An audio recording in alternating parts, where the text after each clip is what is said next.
Running it on 2nd and 15. Thomas steps on the gas. Inside the 20, tiptoe down the sideline. A huge run. Xavier Thomas. That's the explosive play they need. Watch Juwan Johnson running back. Bang! Excellent block on the perimeter. That's what springs Thomas.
They almost turned into an 8-man front, how low they play their safeties. See right there again. They've been so...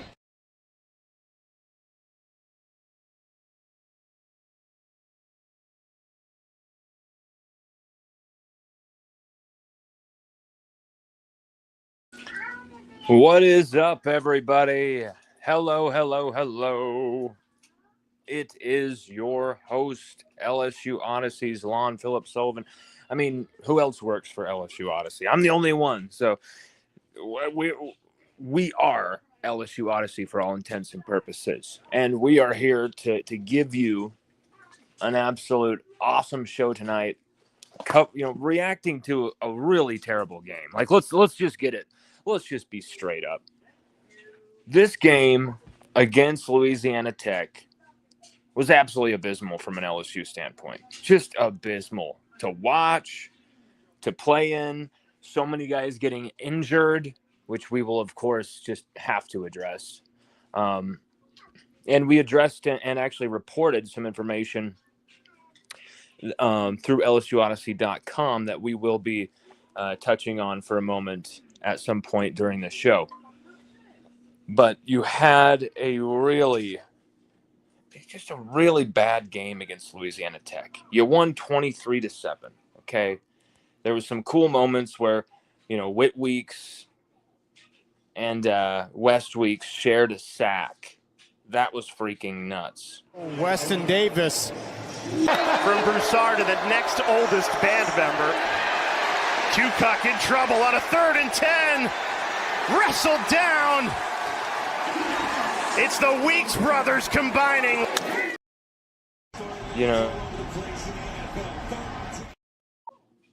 You had those moments of a few cool things happening here and there.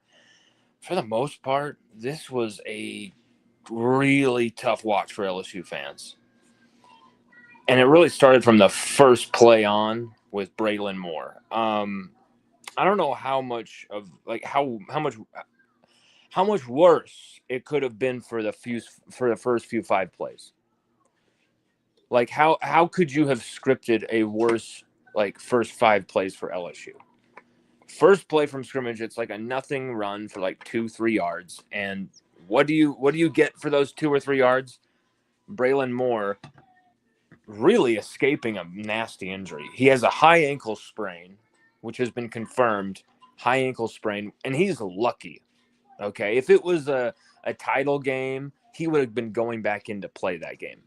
Okay, but this is Louisiana Tech. You take his helmet from him because this was an ugly-looking injury at first where you were going through broken foot, broken ankle, torn ACL, broken leg. I mean, it could have been anything at this point because the way he goes down is so bad. Look at this. Back, yeah, that's tough.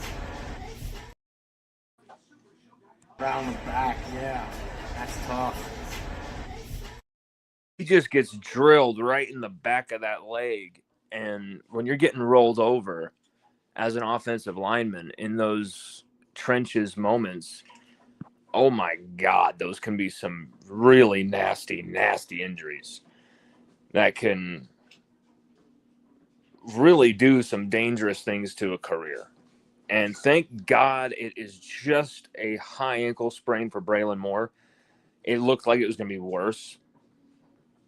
Just really thank God that Braylon Moore is okay, because here's the thing that really is the story of this game. I mean, I could just say this and close up shop for the night because this is really the point. LSU are 2 different teams, one with Braylon Moore as Garrett Nussmeyer's center, a tougher, more disciplined offensive line that actually can play together, actually carve out some yards, on the ground, actually protect him and give him a clean pocket throwing the ball.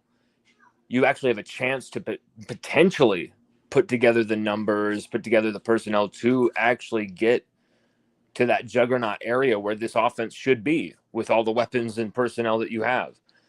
But without Braylon Moore, you almost go back to 2024 with DJ Chester at center. It's almost an exact carbon copy of Chester at center. And what did you see without Braylon Moore? I mean, let's compare these photos here, okay? This is Braylon Moore, blocking for Nussmeier against Clemson's top 10, top 20 defense. There's Sammy Brown, linebacker. He's not even able to attack. he's kind of in hesitation mode watching Nussmeier here in week 1. Braylon Moore has a clean pocket for Nussmeier. You can just tell by his body shape, by the fact that he's gone back. He's assessing the field. He's looking at the field, and he's about to throw the football. He's not being rushed. He's not confused. There's not a mess of tangle of bodies or a bunch of arms blocking passing lanes. He's very deliberate right here. He looks like he looks like he's taken care of here by his offensive line. And now you look at this. This is last night without Braylon Moore. This is back with Braylon Moore, without Braylon Moore. With Braylon Moore, without Braylon Moore. I mean, let me just do it one more time for everyone if they have any confusion here. With Braylon Moore against a far better opponent, a team that is most likely still going to be in the top 20, top 15 throughout the season, no matter what. And then this, without Braylon Moore, against Louisiana Tech.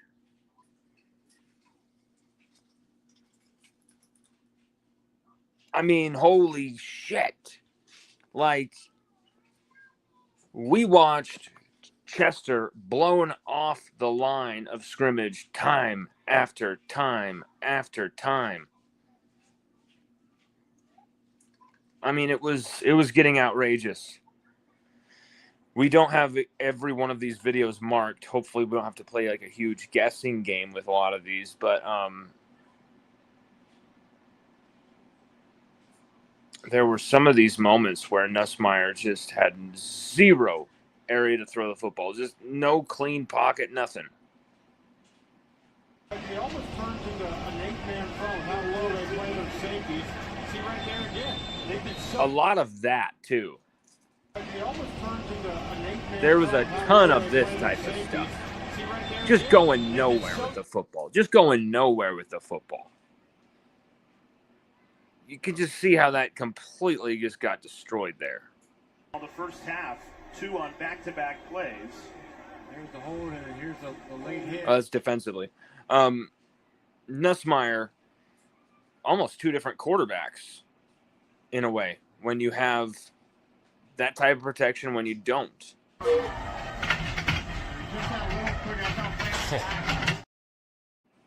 See, that's Caden Durham making a rare move yesterday. Caden Durham went 13 carries for 29 yards yesterday.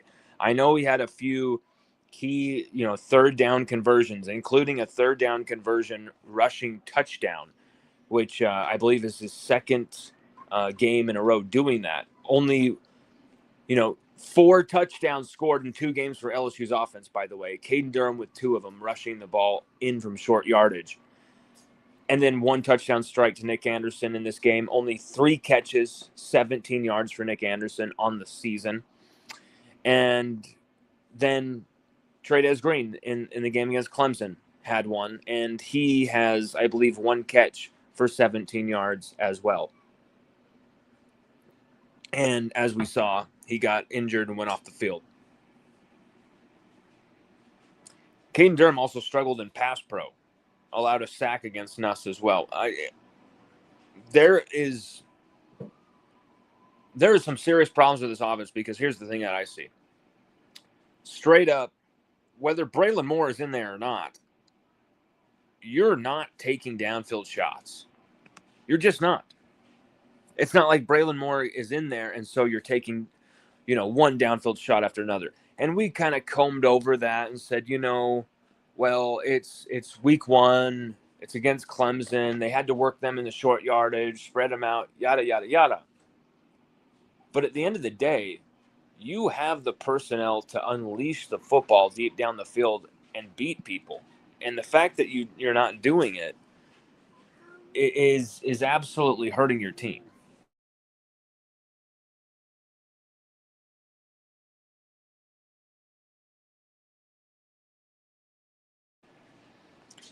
And it's hurting your team not going deep. It's hurting your team keeping everything short yardage. It's hurting your team, keeping everything in this dink and dunk type of respect, because it just lets the box just get piled up with bodies.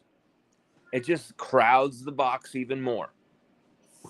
And then the running game that we were able to kind of chip it off and get somewhat against Clemson. Now that completely disappeared yesterday, unless you have, the contributions from a receiver, Xavier Thomas, and a freshman in Harlem Berry. Without those two, I mean, you're looking at like 30 yards rushing yesterday. LSU are really in a bad spot offensively. There's no other way to put it. You only score 23 points against Louisiana Tech. I don't really care how many people say, oh, you're overreacting. Oh, you're getting all hot and bothered. Oh, you think the sky is falling. You only scored 23 points. Only 23 points against Louisiana Tech. I know they've got a good defense. We found that out. That's clear. But this is a team, Louisiana Tech, that actually beat LSU up for a lot of that game, right? From what I saw, they beat LSU up a lot in this game, physically. Not just knocking guys out of the game, but really, really punishing us. Garrett Nussmeier sacked 3 times, 8 tackles for loss. They actually created a turnover, which our defense didn't.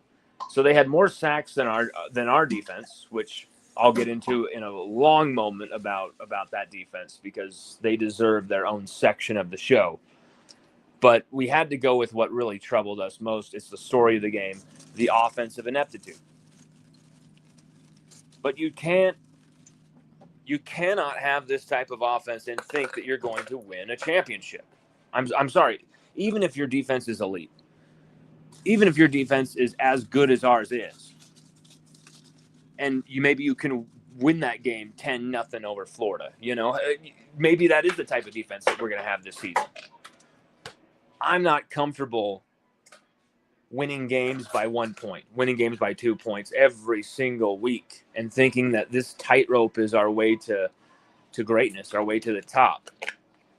You have to assert some type of offensive dominance at some point through the air with all these weapons that we've got. And it's a paltry number. Garrett Nussmeier, 469 yards passing in 2 games. One of those games, high profile, almost like a Heisman duel. Such an incredible game, between 2 quarterbacks, and really their defenses are the ones that shine. And stopping these 2 quarterbacks makes those defenses have even, more impressive looking performances, sure.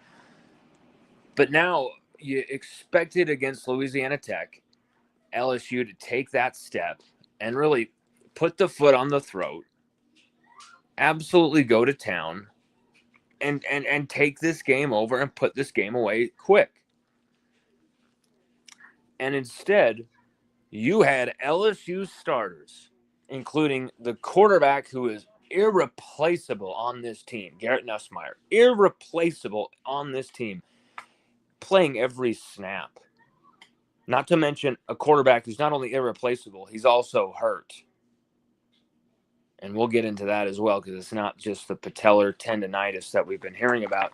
There's something more that we're hearing about that is not. Maybe it is the reason that we can't throw the football down the field. We'll kind of tease that with that. But this is just not working out with this type of offensive setup. You can only get so far with these type of grinded out performances, because you're not playing your best football. Against Clemson, you can make arguments about it needed to be ugly. We needed to do this. We needed to do that. And that's fine. We'll never know how it may have worked the other way or how it may have looked. This way, though, against Louisiana Tech, something's up. because there should have been 4 or 5 downfield shots a quarter. I mean, I don't think that's asking too much. I think that's actually what we should be doing, right? When you've got a Chris Hilton Jr., when you've got a Berrien Brown who went off yesterday and looked great, when you got an Aaron Anderson who continues to deliver for this team, Xavier Thomas. I know he had a big drop as well, but Xavier Thomas was everywhere. 56, 54 receiving yards, and then 34, 36, 54, 56 rushing yards, and then 34 in that area receiving, and then another 24 as a returner. He does a lot. He's very versatile. But these little dink and dunk kind of like chunk plays still didn't lead to anything explosive. LSU had 2 explosive plays I can even think of. That 48-yard run there by Xavier Thomas out of the backfield. Then you saw Harlem Berry at the end of the game with another big run. And then I think Berrien Brown had like a 21-yarder, or Aaron Anderson. There was a couple explosive plays. There was maybe 5, 6 explosive plays in the game. That's just not enough. That's not gonna, blow my whistle. That's not gonna get me going. It's piss poor. It's just not good enough. Here's a good play here from Aaron Anderson that converted a 3rd down. Aaron Anderson is an absolute first down merchant. Look at that on 3rd down. Unreal. He did this all last year. This is his first 3rd down of the season after getting 15 last year. Incredible. Look at the way that Aaron Anderson stretched out for that as he's pulling that in. Same sequence, same movement. That's just freaking sick. Aaron Anderson, man.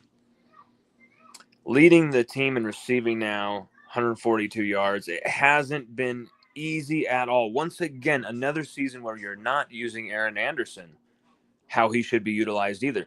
Inside routes, inside throws. We're doing little button hooks and little out routes, just like last year. There's more slants. There's more quick firing screens. There's more jet sweeps. There's more exotic plays that you like, right? This is a better offense than 2024 so far. At least it looks like it's heading that direction. But you've only scored 4 touchdowns over 2 games. 4 touchdowns. 4 freaking touchdowns. You needed Damian Ramos, the leg of Damian Ramos, to score over 20 points yesterday against Louisiana Tech.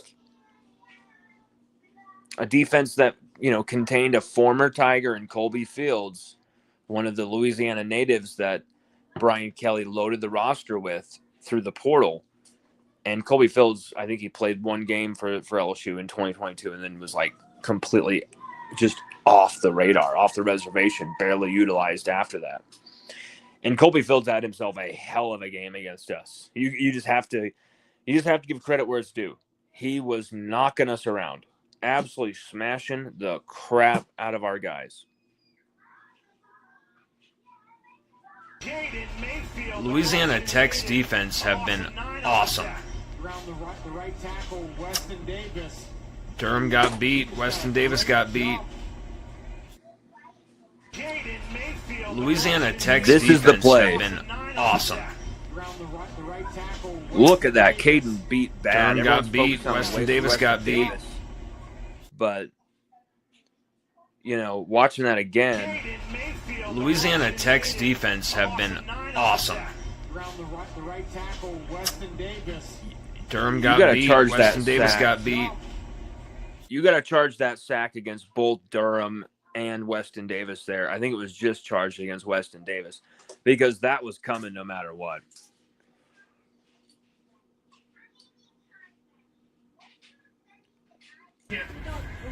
Yes, DJ Pickett.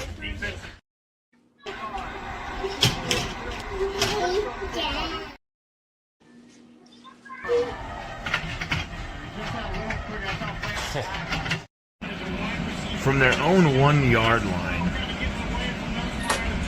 This was a beautiful What a play here. by Barian Brown right at the sticks. That was a beautiful play right there. From their own 1-yard line.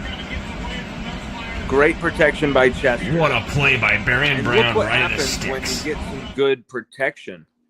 Look what happens when you get some good protection from DJ Chester. He's actually able to put it into it and throw it, even from his own 1-yard line. From their own 1-yard line. Chester and Thompson play by double Barian Brown up, right at the sticks. Barian Brown, 8 catches, 94 yards. A just absolute breathtaking performance after he cheated out of a touchdown last week. And what a showing he had. Yes, DJ Pickett.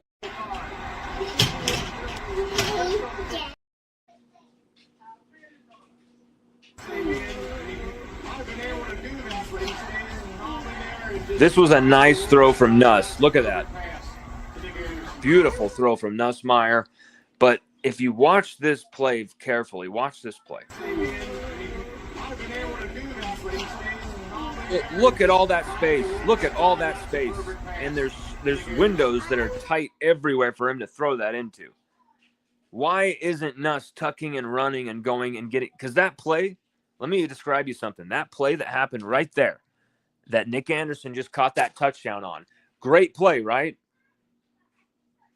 That play was 3rd and 6 in the red zone. You actually only needed 6 yards to get another first down inside like the 5. It's not even about scoring a touchdown here. If Nuss tucks and runs, he's getting 6 yards here. And then we're starting with a fresh set of downs inside the 5. We're actually lucky that we score here. Watch this again. He has a mile of space to run into and doesn't take it. Instead, forces it into a crazy window, makes another NFL throw, shows how great his arm is. But man, if there's a defender alive to that football, alive to that route, watching Nuss kind of anticipating, that's an interception. Let's watch that again. All that space. Go. It's open. And okay, I'll take a touchdown. I'm fine. Like, it's not like, hey, that's a bad play. But it is indicative of maybe Nussmeier's issues with tucking and running the football when he has all that space and he doesn't go. Why is that? What's going on there? You have to take these easy yards, even though, yeah, the play was successful. Next time it won't be. And we've seen many times that it wasn't. Nussmeier was off. I mean, I'm a big Nuss Bus fan. I love Christie. I love that family. I love Colton. Great young man. He's going to be a great Tiger looking like coming to LSU as well. I love the hell out of Garrett, and they know that. But I have to call it like it is. Garrett had a bad game yesterday. He had a bad game. He missed Aaron Anderson wide open in the red zone, way too high, throwing to a 5'10" receiver, and you put it way too high up and away on a perfectly timed route where everything has to be bam bam and right where it should be, and it's way up in here. Aaron Anderson didn't have a chance. Let's see if we can find that play, because that was maybe I don't think we recorded that actually. That was a play that was really just a bad throw by Nuss there. There was another play where Nussmeier had Barian Brown going deep, and if he had just either hesitated one little split second more to allow Barian Brown to come across and then dropped it in the bucket, it would have been perfect. Instead, he just mistimes it and forces this thing, and Barian Brown's like thinking, man, that's like 50, 60 yards that we just let them take away from us right there. What's going on here? Barry Brown looked frustrated as hell by that throw. And you saw some other plays where Nuss's accuracy was far from clicking. There was very little rhythm offensively, very little much of anything going on. LSU had 88 rushing yards at half, but 48 of those rushing yards were from one single play. That rush by Xavier Thomas. Let's show that again because this play. Running it. This is one of the 15. few explosive Thomas plays steps on the of this game. gas. Inside the 20, tiptoe And down the I thought he was sideline. gone. A huge run. Xavier Thomas. That's the explosive play that they need. Watch Juwan Johnson running back. Bang! Great Excellent block block on from the Johnson. perimeter. That's what springs Thomas. See, that's a play that LSU was having success with, these jet sweeps, these end arounds. Barry Brown broke a few off as well. Those are great wrinkles in the offense. You don't have to throw the bath out, with the baby was out with the bathwater. You don't. Joe Sloan can get this going in the right direction. But you cannot keep this all within 5 yards. You have to go downfield. You have to be more – you have to even be more intermediate. We barely threw any intermediate routes. I would love to see Garrett Nussmeier's average depth of target yesterday, because it had to have been only like 8.5 yards, maybe 7 yards. It was unbelievable how we settled for a lot of dink and dunk type of plays. And while I get it on one hand, I don't get it on the other hand. I get it for Clemson. I get it. You wanted to wear down that defensive front. That's why that made sense versus Clemson. And you thought there's no way that's their tendency. There's no way that this is how this offense is just what we saw. Come to find out, a lot of what we saw against Clemson is kind of how this offense is.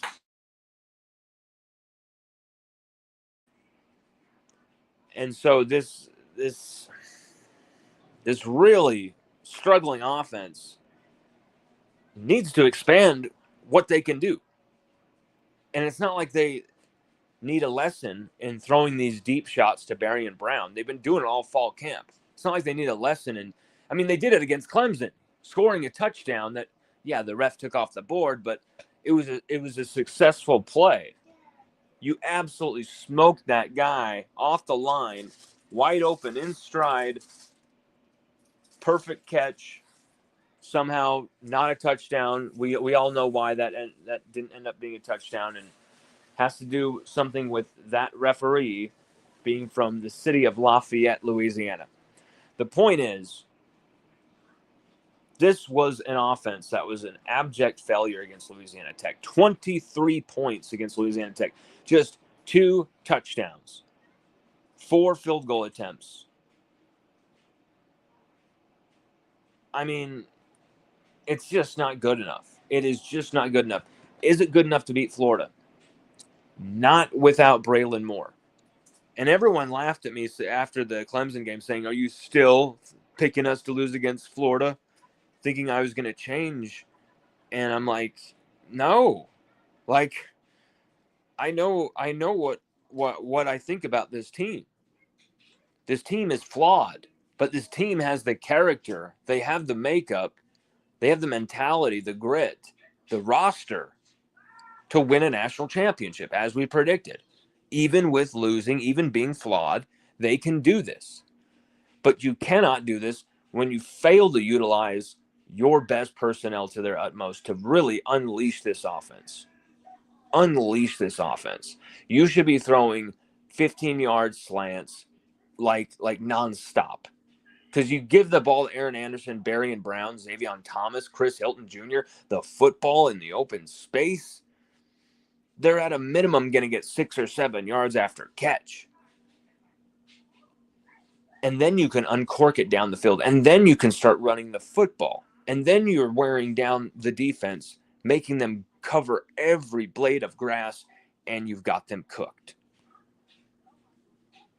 And instead, you saw the offense immediately revert back to 2024, last fall, once Braylon Moore went down. That was upsetting, but at the same time, it just shows you how transformative a player, a transfer, a pickup that Braylon Moore was this offseason for LSU. You simply could not go into this season without addressing that center position. You could not do it.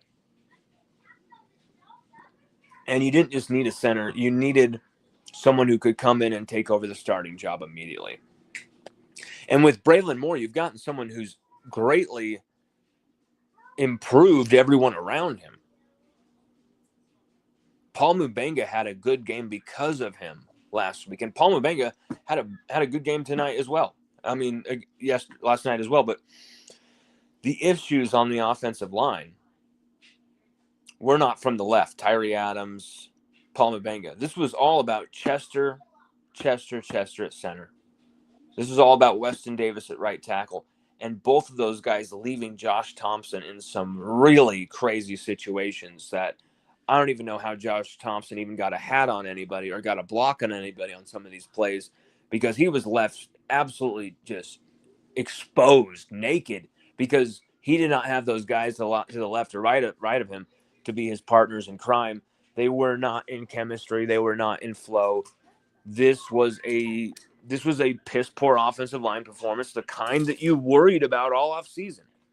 This was the type of offensive line performance you worried about this whole offseason, and you thought it would rear its head in Clemson, right? In Clemson, South Carolina, that's where the offensive line thing will rear its head under the bright lights. LSU lose another opener. Instead, flip the script.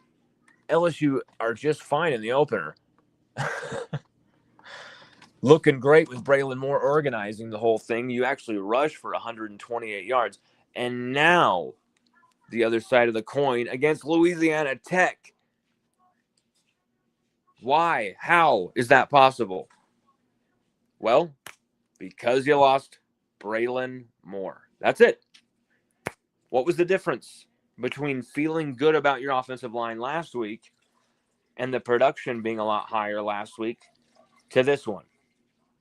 And I know on the board, Xavier Thomas has the rushing yards, the 56 rushing yards, but to me, he's a receiver in kind of a receiving. It is a rushing play, but it's not in the same way. I'm also just thinking about the running backs, and if you have to supplement your running game with receivers getting the football like this, man, whatever it takes. And I know there's a ton of Caden Durham fans, and I'm a huge Caden Durham fan. I think he's one of the best players in the country. But you cannot have performances like this from him, where he goes missing, where he shirks responsibility. I understand he's a sophomore. I don't care, bro. You know your position and your place on this team. You are one of the pillars, one of the stars, one of the guys people look to. Hey, save LSU. Make a man miss. Break a tackle. Get through that hole that is collapsing around you. Fight through the pain. Play a game you shouldn't be playing in. This is what an LSU running back has to do. Not just to win or to be successful, but to just do your job, to fulfill your role. And Caden Durham, there's games where he just goes anonymous. And I understand. He didn't play a lot of the game. You wanted to keep him safe and out of the firing line. But he allowed a sack and pass pro, only 29 yards from 13 carries. He did have 3 rushing first down conversions on third down. Huge plays. And for the second straight game, had a touchdown as well. I'm not going to harp on it too much because I think it's just what it was. He didn't play too much. We were out of sorts. But Caden Durham, you can't go missing for this team. You can't go missing for this team. Whether Braylon Moore is out there or not, We need running backs who can create. And I know that's crazy. And I know that's asking and demanding a lot. I mean, to not have an offensive line that can really lead you into the next level, you're going to have to make guys miss. All this counter, all this misdirection type of stuff where it's basically you reading, moving, reacting. He's gonna have to keep rolling. He's gonna have to keep rolling.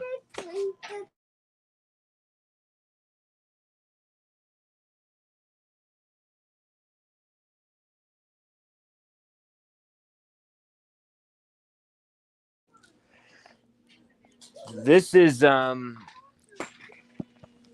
how we want to see this LSU offense. This offense should be so much better than this.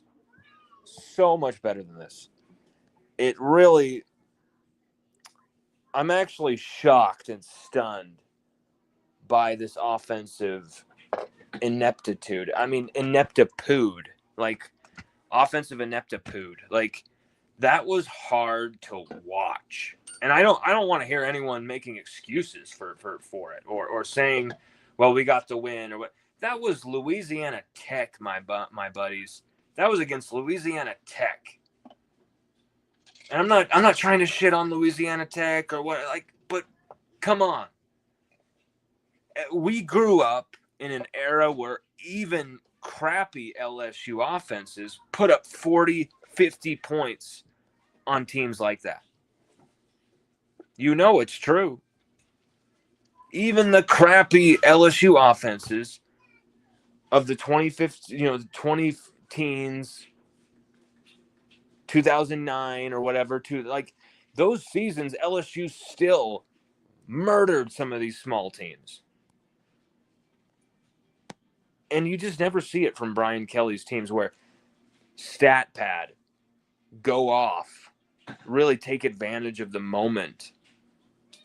You just don't see it. You see conservative play calling. You see a lot of wasted opportunities.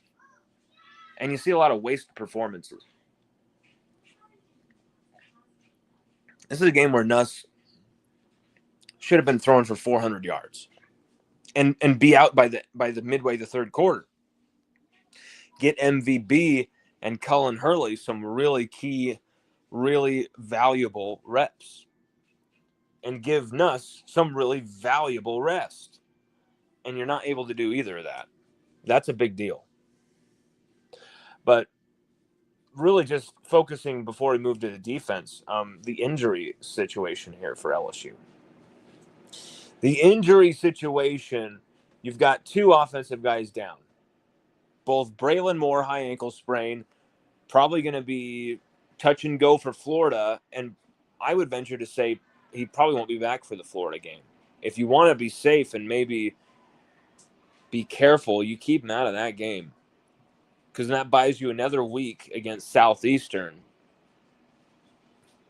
And then you're looking at South Carolina. And I like that. I think that's a perfect way to get him back. Trades Green are versatile, fantastic, lengthy, 6'7", 250-pound tight end, hybrid tight end, really. Twisted up in a block. I get it. He needs to learn how to be a complete tight end. I get it, but why are you having him inline tight end blocking when you got Bauer Sharp as well in the same set? Like, just it just kind of drives me nuts because this is what can happen, and this is what just did happen to a dude who is so. I mean, he attracts so much attention from the other defense. They have to guard him. They have to put double, a shield at least. They can't just put a guy on an island against him, 1v1. No way in hell. And you actually saw some Louisiana Tech guy knock the ball out of Tradez's hands. Fantastic coverage on one play.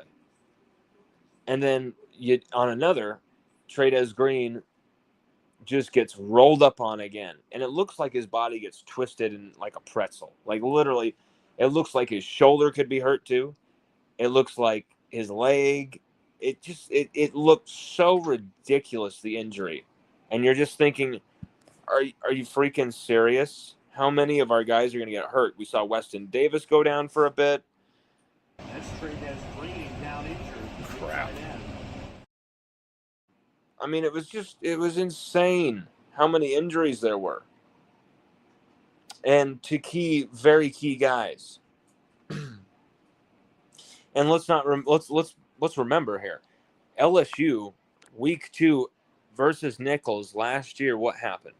They lost multiple guys led by Jacoby and Guillory, and they also had Nussmeier take a low shot to the knee where he was hobbling the whole rest of the game. You almost played the entire game with your starters, I think, except for like the final drive. And it was a very, very poor showing.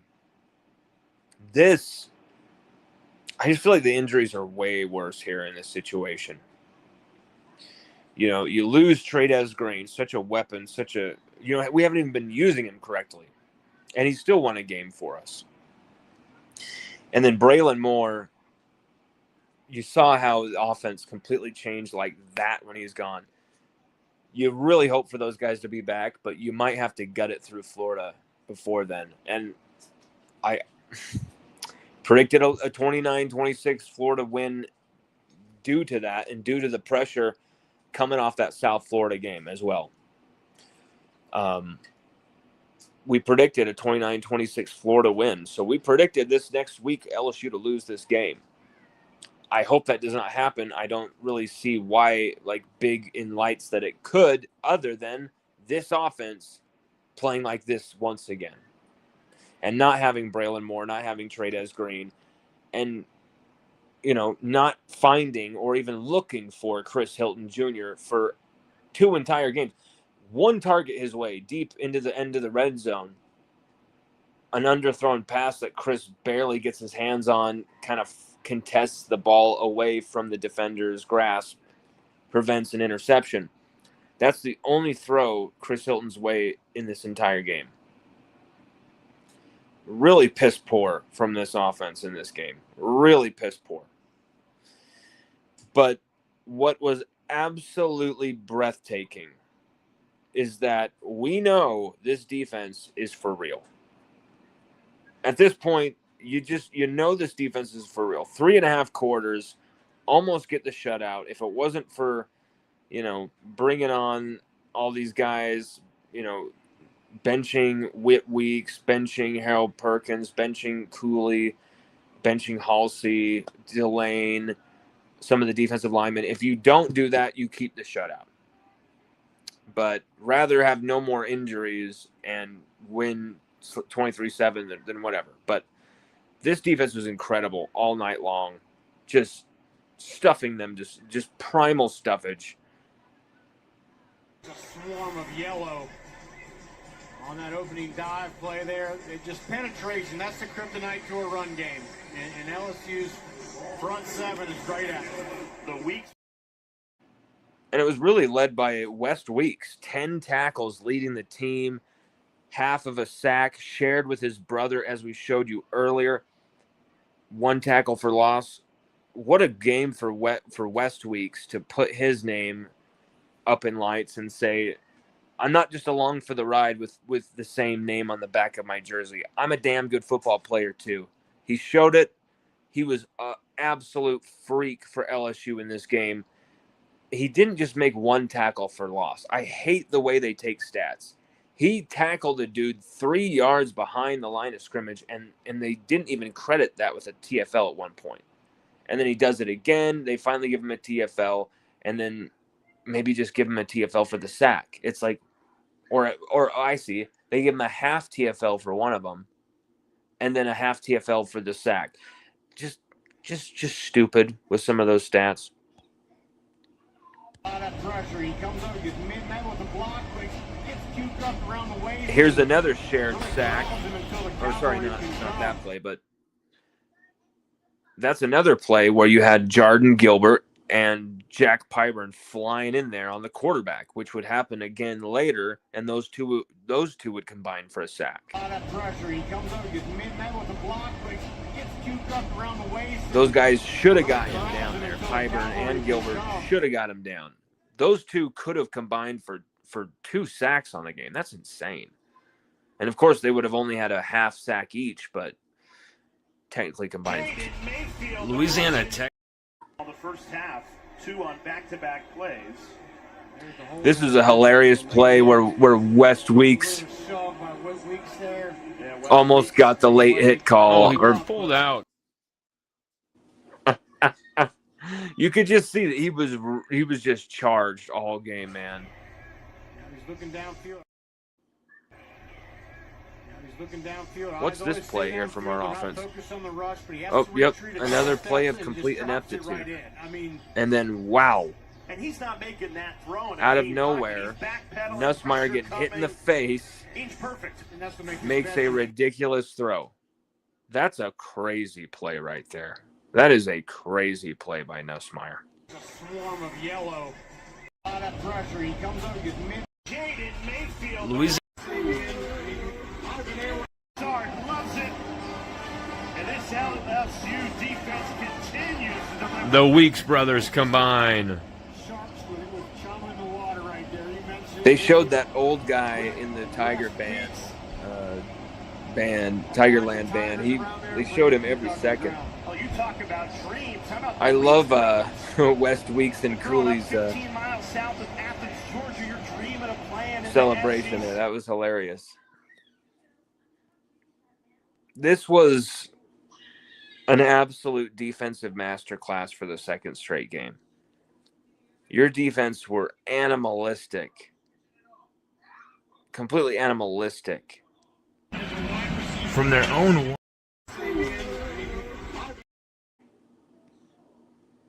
Very funky formation. This made no sense.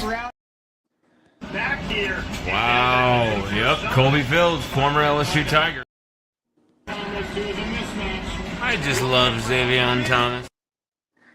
We keep showing offensive shit when we're trying to show defensive stuff. Sorry about that, guys. Couldn't find offensive plays the whole time we're talking about the offense, and now we're showing too many defensive plays. That's hilarious.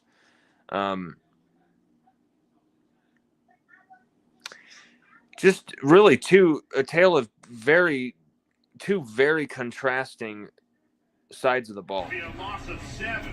Wow. You can tell, Jay, they do not want to give up points here. They want to keep that goose egg on the board. So you have Ekring, Gilbert, and Piper. There's that play from Gilbert and Pyburn. This defense was absolutely freaking ravenous. The numbers really jump out to you. Absolutely gave up nothing. And yes, the 7 points, the big touchdown allowed by Javian Toviano and Jakeem Jackson. It was charged to Toviano, but I think it's Jakeem Jackson's fault. Corey Raymond seemed to think that as well. But this defense, man, once again, for the second straight game, faced 11 drives. They only allow 1 scoring drive, forced 9 punts, closed out 5 of the drives in 3 and outs. Ashton Stamps actually dropped 2 interceptions that he should have had that were literally almost hit him in the freaking face mask. Like, dude, you're trying to get a job on this team. You're trying to get your job back. True freshman DJ Pickett is playing more than you. You had 2 footballs literally almost punted to you. Literally like catching punts, and he dropped both of them. Just not the way you want to impress Blake Baker. You get the football and you make it happen, man. They only gave up 158 total yards, 2.1 per rush on the ground. LSU for back-to-back games, 1.6 rushing yards allowed for Clemson, and now just 2.1 per rush on the ground for Louisiana Tech. Incredible. Just 2.9 yards per play in this game against Blake Baker's men. LSU's 2025 defensive juggernaut puts up 5 TFLs, 2 sacks, 5 pass breakups, 3 quarterback hits. Really led by West Weeks with 10 tackles. half sack in the TFL, some uncredited other numbers as well. A bunch of uncredited numbers there as well for West, but just an unbelievable performance by this defense. They are for real. They are for real. And it's exciting to see because here's the thing. You wanted more turnovers, though. You wanted them to create more turnovers. You wanted them to just 2 sacks against Cook and Louisiana Tech. Just 2 sacks. You couldn't create a turnover in this game. Only 5 TFLs. Ashton Stamps should have caught those 2 picks, but I mean, LSU's defense was so methodical and so calculated in their violence that it was just 3 and outs really quick and really short, really quick drives. I think their longest drive was like 2 minutes and 9 seconds or something. LSU absolutely put the clamp down again. No question, this defense is for sure legit. Without question, legit. And it's good to know that they can read and react. They don't have to just attack aggressively every single play either. And I'm just so entertained and so looking forward to watching this defense every single week. Because there's a lot more plays that they could be making that we could be seeing. I mean, this defense is capable of a lot more. Yes, DJ Pickett. I could not believe that it was Pickett coming in on a blitz here. This is crazy. Incredible. Pickett comes in on a blitz. Look at this man. Oh my God, almost got himself a sack, freshman. Pickett was credited with a pressure, a quarterback hit, almost got a sack, forced an incompletion there with the errant throw, but he also got a pass breakup for deflecting the pass right as it leaves Cook's hand. Incredible. And that's why someone like DJ Pickett, 6'5", towering inferno, a pyramid of DBU destiny. This is why his measurables plus his athleticism together, why they matter. Just an incredible showing by him. LSU's defense, man, they are absolutely a blood-borne gang of just complete domination out there. You love watching them. Back here. Wow. Yep. Colby Fields, former LSU Tiger. Here's this play of Colby Fields. 2022 season, if you can say played. I don't know if there's a more fired up play on the field than Colby Fields. He's back home. Like a rocket coming. It's a great play by Colby right there. Enjoyed talking with him this week. And where did it come from once again? From the center. A very funky formation. This They made motioned no the wide sense. receiver out, and you could tell they wanted to hit that streak route going down the sideline. Ball's a little bit underthrown.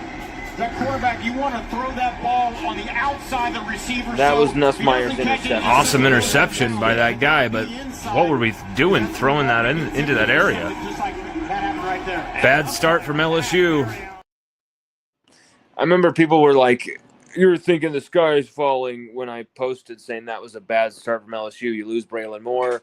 Weston Davis goes down as well. And then you throw an interception on like play number 3. People are like, this is a little overreacting. Cameron Brunson, you know who you are. You were like, you're overreacting. And guess what? LSU proceeded to put on a piss-poor, poo-brown, stinky-ass performance that no one can defend. And luckily for us, Blake Baker and his defense absolutely dominated in this game, completely confined. You know, Devon Keys as well, pictured here. Davon Keys had 9 tackles as well. He had a really solid game. Played a lot of snaps, got a lot of playing time. Very happy for him to go out there and keep showing what he can do because he's a great player as well. LSU have just unbelievable tiers of talent defensively. But you also saw that 2024 defense is basically our backup. Like, it's a serviceable backup, group of backups, but it's a gulf of talent from our starters. I think Keys should be included in the group of starters. He's that good.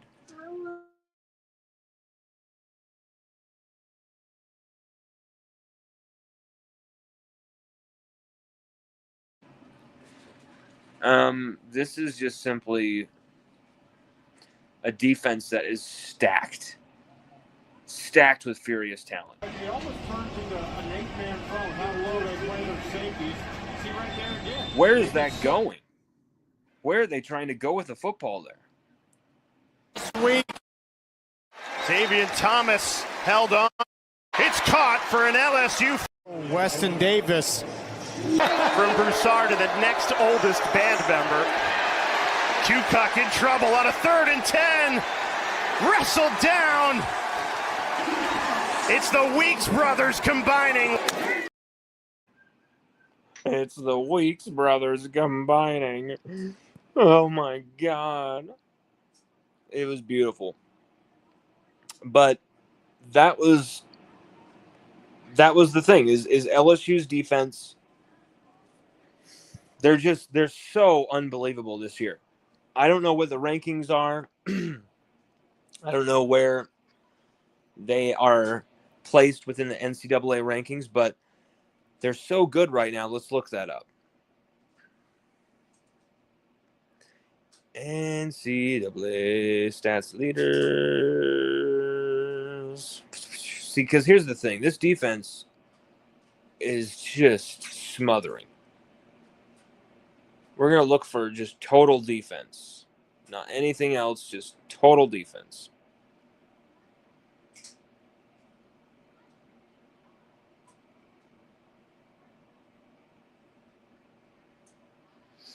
And I'm wondering, BYU has the number 1 ranked total defense. Florida is second.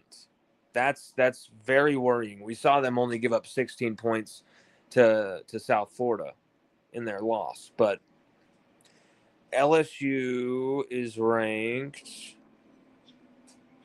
Utah, number 28, Kyle Whittingham. TCU, USC, Troy. LSU is ranked number 47 defensively, according to this NCAA.com. Here's the thing, though. They've only counted 1 game for LSU so far. So, yeah, they've only counted 1 game for LSU so far. These rankings don't count right now. But they were ranked 47th before the game started. We've only given up 261 yards against Clemson, now 158 against Louisiana Tech. Just 2.9 yards per play. The 1 offensive touchdown that really shouldn't have been there. So only 2 offensive touchdowns given up in 2 games, but you've only scored 4 yourself. And that's the dichotomy that really hurts right now is you've got some big injuries. Jamari Butler also went down. Defensive end Jamari Butler, we have no information on what he's going through right now.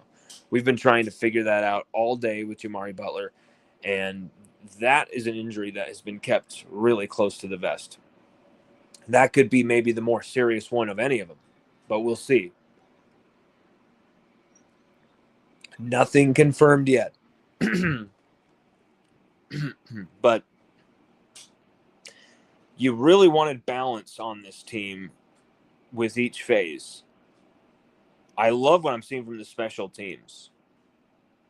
Your offense, you did what you had to do against Clemson, and now you really look like a deer in headlights against Louisiana Tech. The competition dropped, but because your center did, he got knocked out of the game the first play. I think it shocked so many of the players. And I think they did come in with a lackadaisical, we can win this game in our sleep kind of vibe. You're never going to win with that type of a mindset. And if you do, it's because the talent gap is just that good. It's just that big. You're just that arrogant. You're just that lucky. Because your big fat program is better than this really small program. And that's really it. And LSU looked sloppy. They looked gluttonous. They looked arrogant. They literally looked like an episode of Tim Dillon. You know, like, I loved Tim Dillon. Like, it was like we watched LSU become a personification of Tim Dillon. It was hilarious. We got to check out our comment section now. Okay. Jennifer London. Jennifer, what's up? You've always been watching. Thank you so much, Jennifer. She says, of course, the first word. How did I not know that the first word would be Sloan or Joe Sloan? She says, Jennifer London says, Sloan should be gone after end of year, even if we win a title on. Wow. So you're saying Sloan should be gone, even if we win a national championship and he doesn't want to take a job anywhere else, because he's going to have those job offers, Jennifer. I hope you realize that. It's not just like he's not in demand and only LSU wants him. That's preposterous. That's not true. He's one of the most sought after coaching prospects in all of college football. And let's be serious for right now. Let's get real. I'm not just gonna, I'm tight enough with Joe Sloan and all that stuff. So you're worried about me fudging facts and stuff here. No, I'm gonna be as real as possible. Joe Sloan called a way too conservative, limp dick game there, and that was embarrassing almost, and it was weak ass. But have LSU recruited the quarterback position like 100 times better, like a galaxy better than you ever thought was going to be possible at LSU. Yes, that's correct. Joe Sloan, yes, he lost Bryce Underwood. Yes, people are making a big deal about Elijah Haven, even though he's an entire class and a half away. Plenty of time. And Bryce Underwood looks like a generational talent potentially, but he also looks like he's kind of got a screw loose mentally, as when you saw with him losing his mind with one of the veteran players on that team who actually has a championship ring on his finger and getting into a fight with him. That was nuts. But Joe Sloan has greatly improved how LSU have recruited quarterbacks, has developed quarterbacks. But can we say the offense has gotten better? He was the quarterbacks coach in 2023. He was not the offensive coordinator. That was Mike Denbrock. People forget that. They kind of get into these, Joe Sloan was there, ran the Joe Sloan offense. But like, Joe Sloan was the quarterbacks coach in 2023. Remember that. So, I mean, Sloan should be gone. But, you can say all that stuff, but who would you think is your immediate replacement to do better, especially when Sloan is a Louisiana guy? Sloan has Louisiana pedigree. I'm not sitting here stumping for Joe Sloan, but I think we're kind of getting a little over we're getting a little over our heads here right now, because Joe Sloan can do this. He can put it together. We can have an outrageous offense. It's not Joe Sloan's fault if Nussmeier misses a wide open Aaron Anderson with an inaccurate pass in the red zone. That's one touchdown dropped. It's not on Joe Sloan if Berrien Brown's touchdown against Clemson is taken off by the refs. It's not Joe Sloan's fault if Nuss is missing these deep shots that he does call, while looking kind of a little bit labored physically, Nussmeier, when he does it. Like he's really putting everything into it, because it's not going to feel very good when he releases. And that's very worrying. And so not all this shit is on Joe Sloan. Get him out of here. I think that's lazy thinking. I understand the play calling has to be better. Some of the play calling is shit. So much goes into football that the average fan does not understand about responsibilities and execution and who does what on each play. And believe me, it's not just what the camera shows you that's, what's going on and where everything was supposed to go, the play was designed for, all that stuff. It's not that simple. You need to rewatch, and then the truth kind of becomes revealed. Joe Sloan makes some really hideous play calls. Joe Sloan wastes some drives with hideous play calls. Joe Sloan doesn't expand the football field with the passing game. Maybe Joe Sloan is not utilizing the personnel to the best of his abilities, especially when you're talking about throwing the football downfield to a guy like Chris Hilton or Barian Brown. Throwing footballs over the middle in these slants that are usually just easy gimme plays to a guy like Aaron Anderson, Barian Brown, Chris Hilton Jr. You're making it way more exotic, way more complex than it needs to be. I understand that. On the same token, we've seen this Joe Sloan offense when, at the end of last year against Baylor, against Oklahoma, we saw an offense that was unleashed finally with Chris Hilton Jr. taking the top off of a defense. And you saw what the Joe Sloan offense looked like when you had everything in its right place. And I understand that's not always going to be how it should be. But if you have Barian Brown, Chris Hilton Jr., Aaron Anderson, all these guys, Nick Anderson now, operating at their optimum, you get Braylon Moore back healthy, there is no excuse for why the football should not be going downfield and why we should be able to get, not have these extra defenders in the box, get these guys out of the box, get them out in coverage. And Joe Sloan can do better at designing plays that set that up.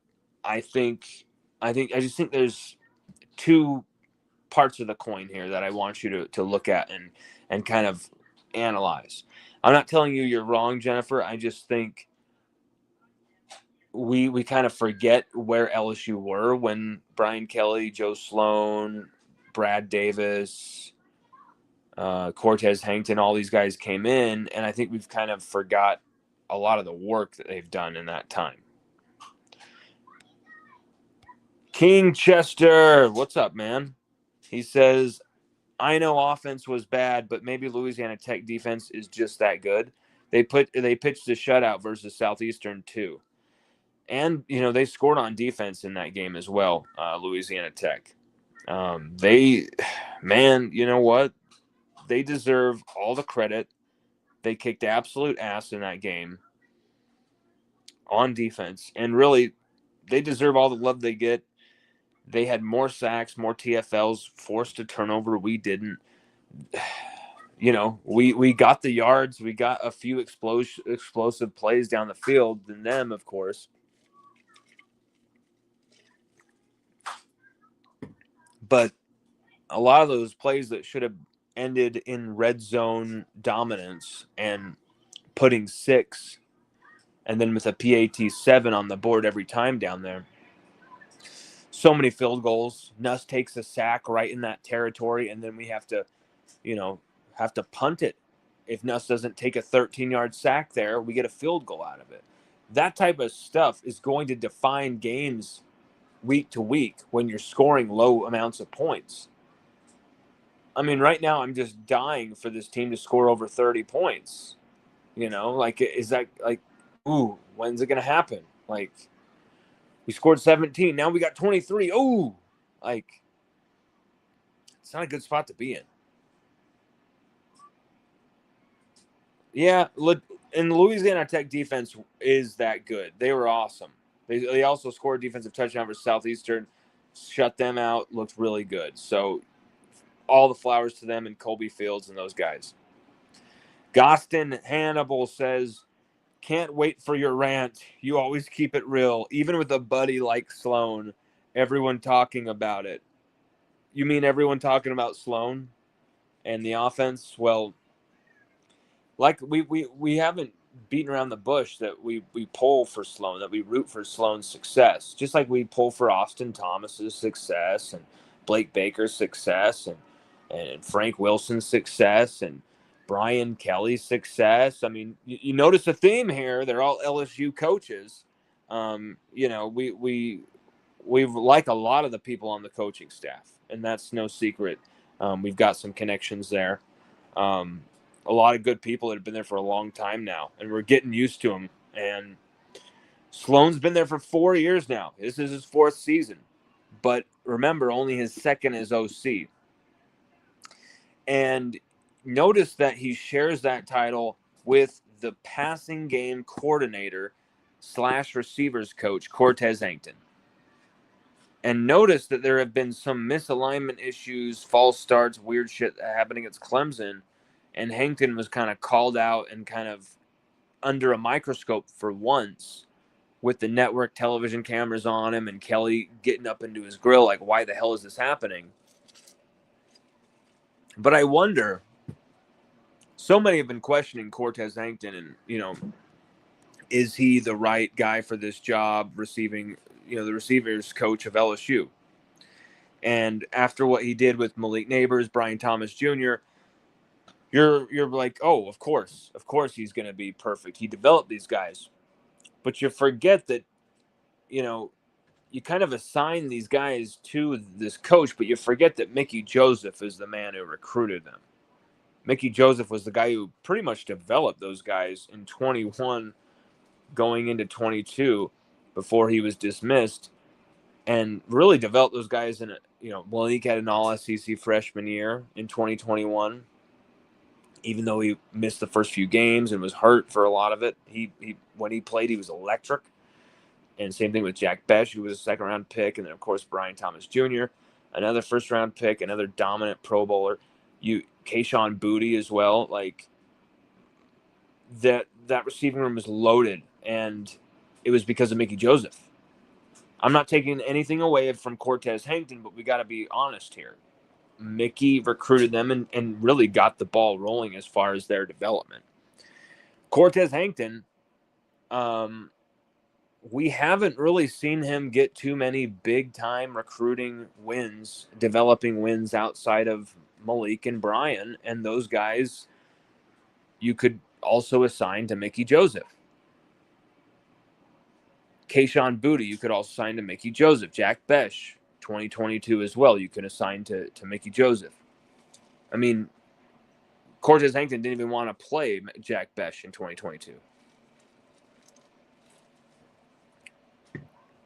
So you have a guy who may be limiting or holding back the receiving game, Cortez Hankton. I'm not sure.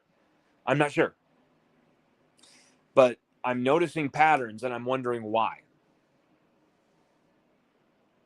And he's also, lost to Corian Moore, Tristan Keys, 2 number 1 receivers lost in back-to-back recruiting cycles. I understand he got Jabari Mack. I understand we've got some really strong talent there coming in.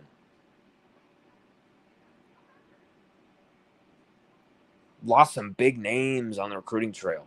And I get it. Some of these guys we don't even really, I don't think maybe even really fit our culture, and maybe it's okay that they went. But holy shit, guys.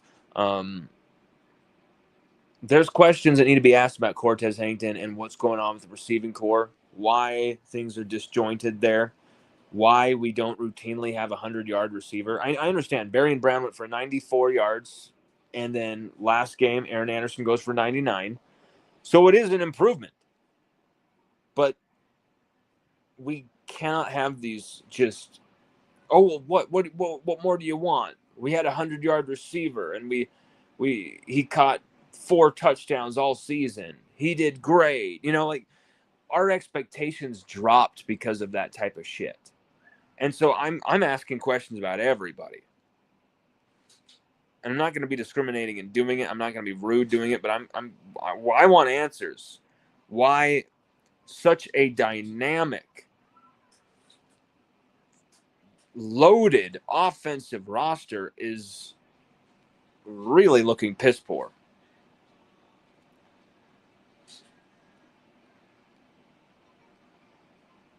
Michael Pickford says, great article on the team last night. Thank you, man. I read it this morning. Thanks for all the reporting you do. Thank you, brother. Thank you so much, man. That means a lot. That means a lot to me. You know, I wrote that article late into the, I think it was like, we wrote it in like maybe an hour and a half, and we went blitzkrieg through that thing. It was like solving a puzzle. My brain was like working backwards. It was a very weird, exhausting article to write because of just how much of a slog that game was, and just all of the weird stuff that my brain needed to organize.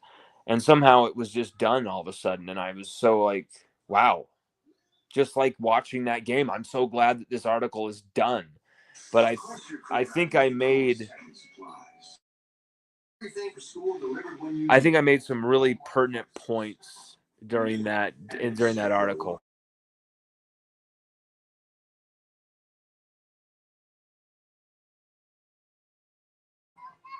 I think I made some pertinent points in that article that really point out some of the issues that we're talking about right now. Thank you so much for reading. Thank you so much for joining us with the show. And really, Michael, thank you so much for subscribing and stuff. I saw that the other day. That means a lot, my man. Hermload. What's up, Herm? He says, sick of people bitching. We are 2-0. First time since 2019. Is that a take you can handle, LPS? That is such a Herm type comment. We are 2-0 for the first time since 2019. That is something to be proud of. We won our first opener for the first time since 2019. But, man, that streak should have never been happening in the first place. We should have never been getting used to that streak. And, I mean, if you watched what you watched yesterday and you're okay with that defensively, yeah, that's great. But offensively, alarming stuff, bro. I don't know how you can excuse it. And I don't know how you can defend it. I mean, I can handle the take. I can handle any take. There's no problem there. But I think it's funny that you're like, we're 2-0, damn it. Like, accept the slop. I'm not going to accept the slop. I think that was a really, really poor performance. Michael Pickford again says, looks like you were right saying we may have a lot of trouble against Florida this week. Was that one of the losses you predicted? Greetings from Shreveport. Yeah, man. I predicted a 29-26 loss to Florida, and we didn't change our pick after Clemson, even though people wondered if we were.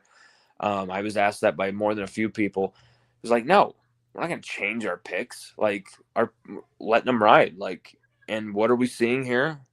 I would be shocked if we even can score 26 points against this Florida defense that's second in the country right now. It's going to be another slogging defensive battle. So you better literally strap in and put on a chin strap yourself, and maybe put in a mouth guard so you're not grinding your teeth too much. Because this is going to be a brutal, brutal fight. Usually it's a shootout for LSU and Florida, but the last year, 26-17, I believe was the score. Or I think it was 27-16, my bad. LSU losing by 11 points, double-digit points, and it being a really slow, sloppy game. And it was actually LSU's best defense against the run against Billy Napier. A lot of allowing over 170 yards in one game, over 200 yards in the other, and 35 points in two of those games. Luckily, LSU won both of those shootout games where Florida scored 35 points on us. They were both shootouts with Jaden Daniels at quarterback. But you're seeing now kind of Napier ball take over in that last meeting, and I don't like it at all, because going into this next game, Jacoby Jackson and Jaden Baugh versus this defense, we really haven't seen our defense play a good running team. Let's be real about that. We haven't seen our defense play a good running team yet, running offense. Louisiana Tech and then Clemson using a receiver as their main running back.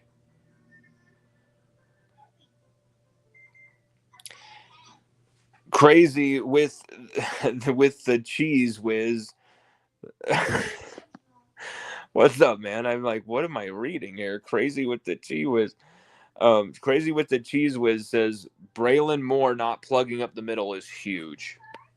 Dude, it was a big deal. You just saw instantly how much it affected Nussmeier. When you've got your center being this guy that you can really trust, like a Faneca, an Alan Faneca type, who was just so good for so long for LSU and then for the Steelers. Matt Light, right? I think he was the center for the Patriots. I could be wrong on that. Maybe he played a different O-line position, but he was just another reliable O-lineman that was just, really gutty. But the center position is so difficult to play. And when you find a great center, your job as a quarterback is so much more relaxed. Your job as a quarterback, the confidence you feel is just overwhelming. I think Nuss has had his confidence attacked. Crazy with the cheese whiz asked right there, has Garrett regressed? I don't think so. I don't think Garrett Nussmeier has regressed. I think he is hurt. I think he's trying to gut through this shit. Not just his knee, but what we're hearing is an abdominal injury. We haven't been able to confirm that 100%, but I'm hearing from very reliable sources Garrett Nussmeier has some type of abdominal injury. That could affect the way he throws the football downfield for sure. And if you go back and you watch the film, which I did for this game, it's quite clear throwing the football any range past like 5 yards, 10 yards is hurting him.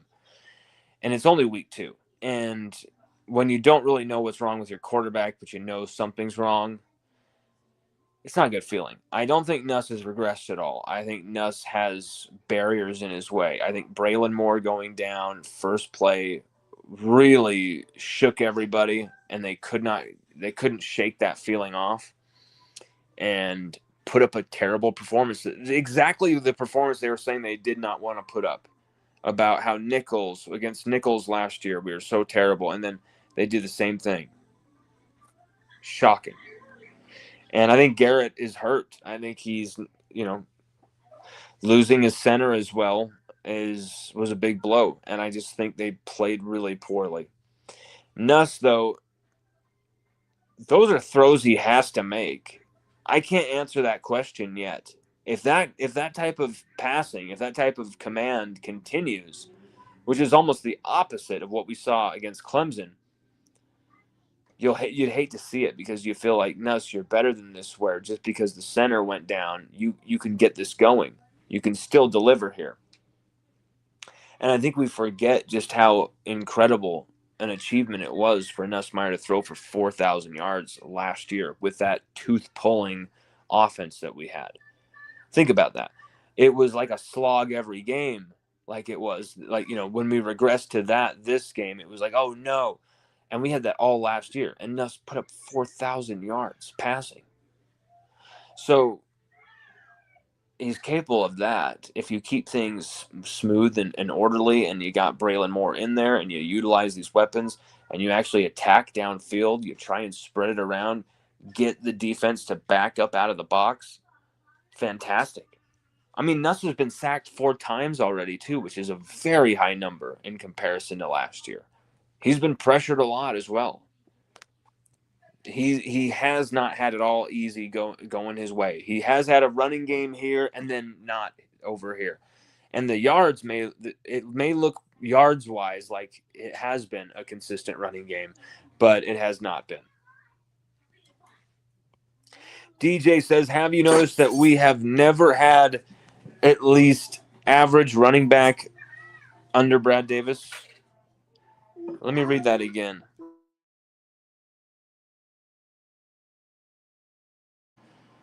DJ says, have you noticed that we have never had at least an average running game under Brad Davis? Okay, I thought you said average running back. I was like, what? We have Caden Durham. We have this guy. We have Caleb Jackson, who should be better than he is. And I think we're calling a lot of terrible running plays for Caleb Jackson that don't really do what he does best. And all the weight gains we had him do, all that crap, was not good for him. I think it took away his burst. But we really haven't. Logan Diggs had a really good season in 2023 that no one really noticed, where he averaged over 5 yards a carry, had like 6 or 7 touchdowns, 600, 500 yards, something like that, and really combined well in the running game with Jaden Daniels. That was a really good thing to see. That was something that pointed in the right direction. But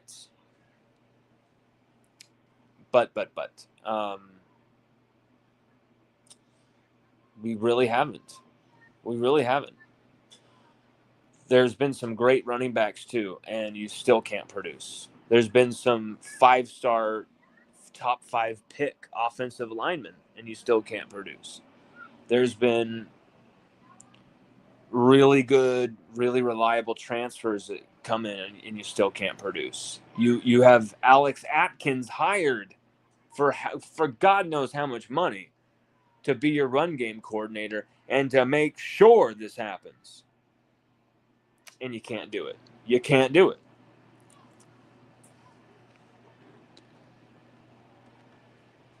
So I'm not sure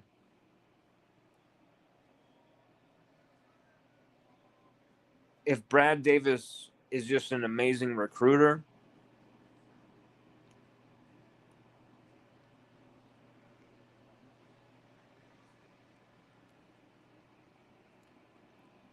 but I think it would be really strange for somebody to get upset and to be, you're taking a shot at Brad Davis. How dare you? The evidence is there. The evidence is there to say those type of things.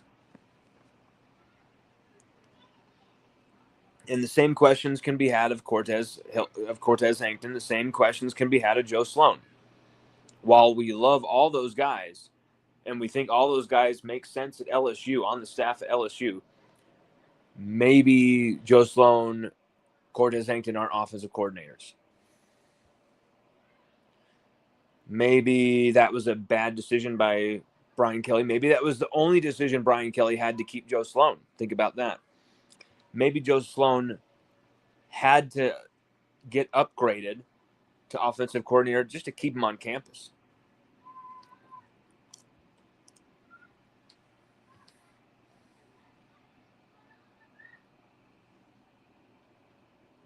Doug Knows says Sloan sucks. He was demoted as offensive coordinator at Louisiana Tech.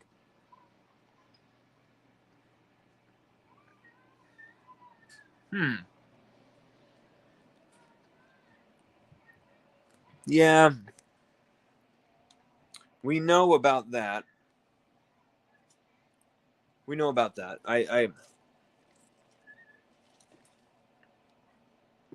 I think you can talk about circumstances of Moore going down and how better the offense is with Moore, and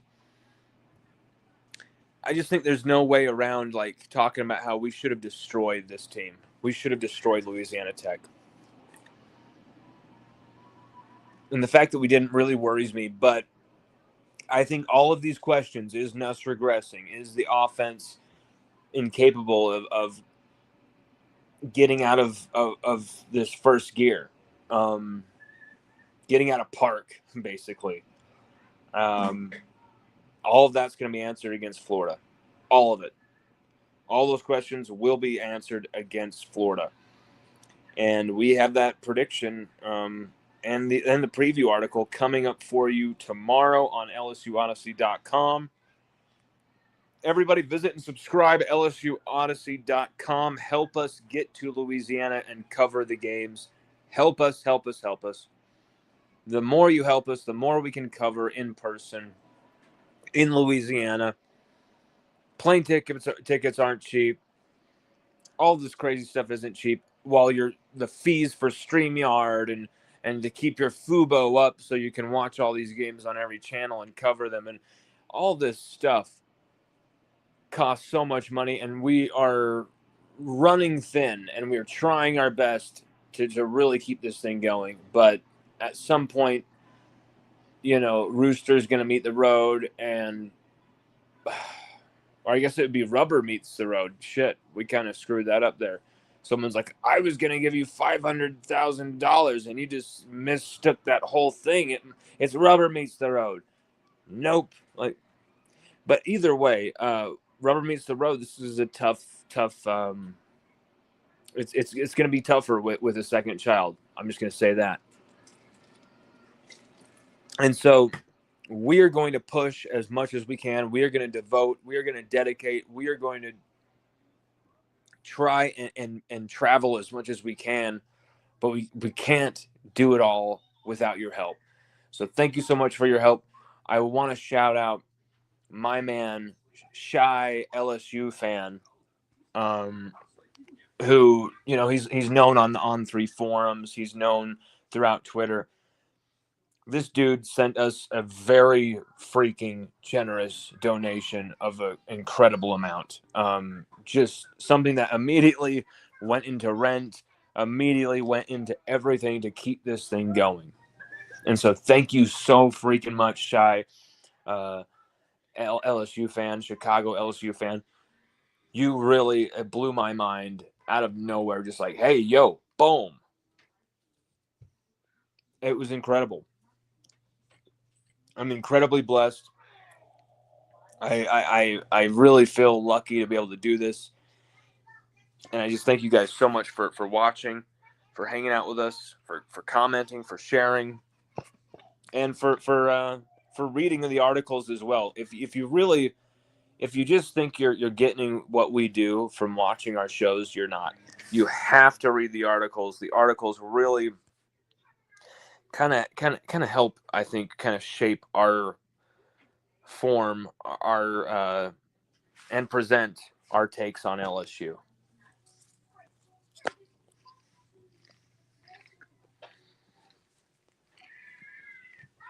Everybody, have a hell of a night. I'm going to play outside with my boy. We're going to kick around the soccer ball now. I think I bitched enough about this offense. I think I applauded this defense just as much as we could. And let's turn the chapter from what was a terrible game, and let's go forward to LSU Florida week.